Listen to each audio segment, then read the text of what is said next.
A few moments later.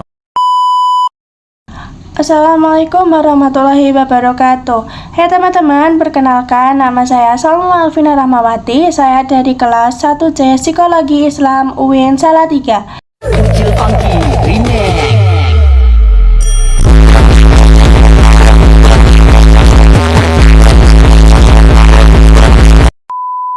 Di sini saya membuat video ini akan mereview dan menganalisis tentang sebuah film pendek yang berjudul Mana Janji Ayah.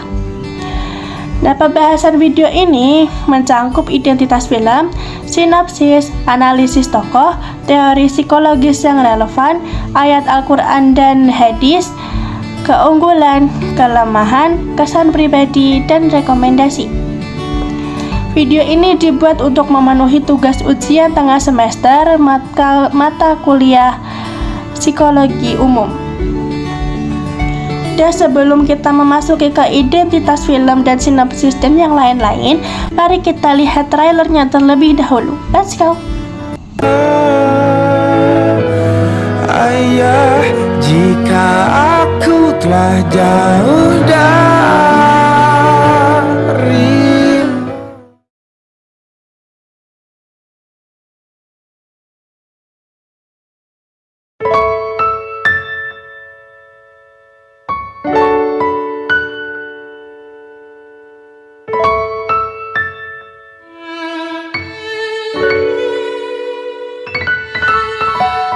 Engkaulah nafasku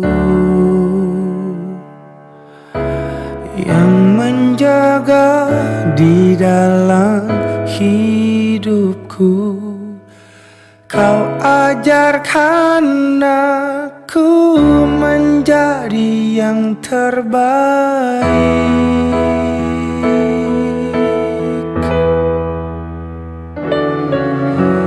Kau tak pernah lelah sebagai penopang dalam hidupku. Kau berikan aku semua yang terindah. Aku hanya memanggilmu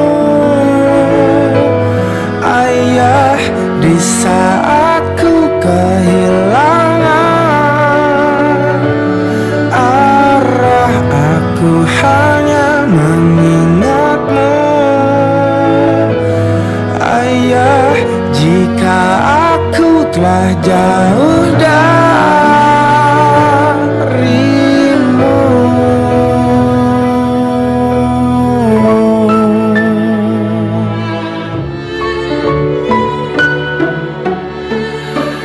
Kau tak pernah lelah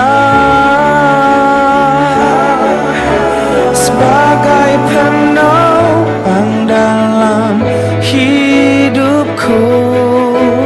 Kau berikan aku semua yang terindah. Aku hanya memanggilmu Ayah di saat ku kehilangan arah. Aku hanya mengingatmu Ayah, jika aku telah jauh darimu. Aku hanya memanggilmu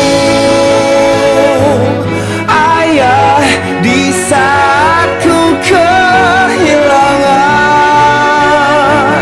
arah. Ku hanya mengingatmu Ayah, jika aku telah jauh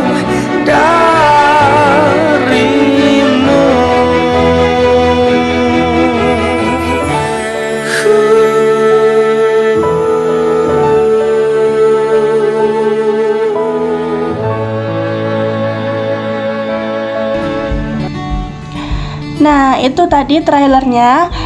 Kita langsung saja masuk ke identitas filmnya.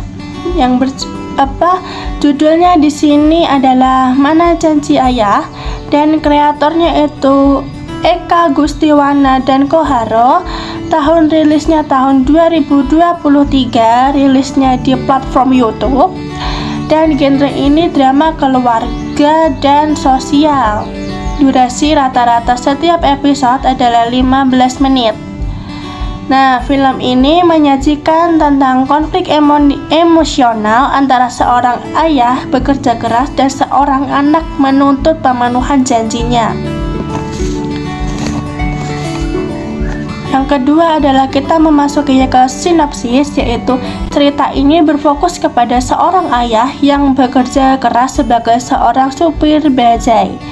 Ia berjanji kepada anaknya untuk membahagiakan dan membeli barang yang anaknya impikan. Namun, hambatan ekonomi membuat janji itu belum bisa dipenuhi. Sang anak mulai kecewa karena ayah sering pulang larut malam, jarang menemani, dan tidak kunjung menepati janjinya.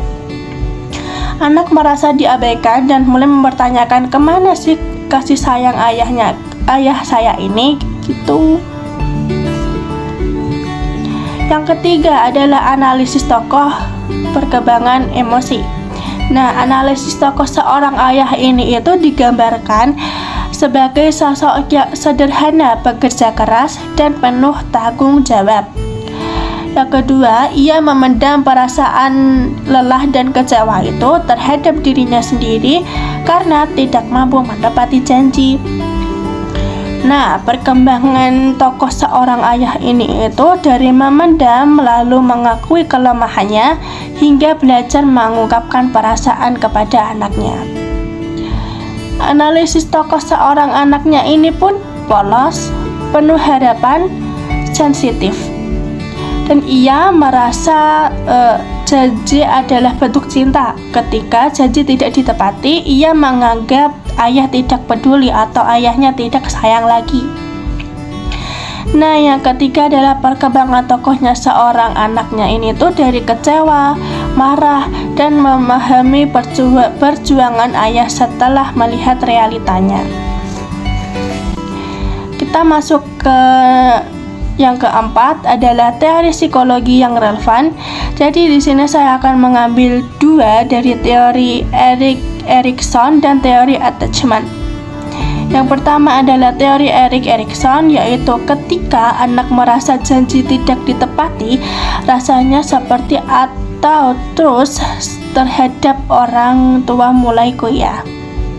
Jadi sang anak itu kalau sudah janjinya tidak ditepati oleh ayahnya itu sudah tidak sulit untuk dipercaya lagi. Dan yang kedua adalah teori attachment. Hubungan antara ayah dan anak tergolong insecure attachment karena kurang kehadirannya emosional ayah.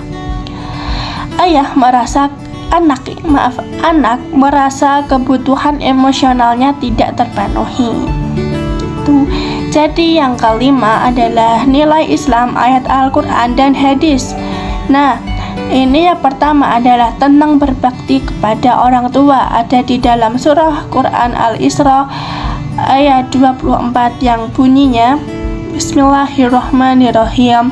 Wahfid lahu ma janahadu li minar rahmati wa qul rabbi hamduhuma kama rabbayani shaghira. Yang artinya rendahkanlah dirimu terhadap keduanya dengan penuh kasih sayang dan ucaplah, wahai Tuhanmu, sayangilah keduanya sebagai mereka berdua telah mendidikku pada waktu kecil. Nah, ayat ini mengingatkan anak untuk tetap hormat meskipun ada rasa kecewanya. Nah, yang kedua ini hadis tentang tanggung jawab ayah yang bunyinya setiap kalian adalah pemimpin dan setiap kalian akan dimintai pertanggungjawaban atas kepemimpinannya. Seorang laki-laki adalah pemimpin di dalam keluarga dan ia bertanggung jawab di atas apa yang dipimpinnya. hadis riwayat Bukhari Muslim. Yang keenam adalah keunggulan filmnya. Yang pertama adalah cerita sederhana tetapi emosionalnya yang dekat dengan realita hidup. Yang kedua, dialog menyentuh narasi kuat. Tiga, pesan moral tentang perjuangan orang tua sangat mengena. Jadi kalau orang tua berpesan apapun itu harus didengarkan, tidak boleh masuk telinga kanan keluar telinga kiri, gitu ya. Nah, kesan pribadi dari saya ini, film ini mengingatkan saya untuk lebih menghargai usaha orang tua.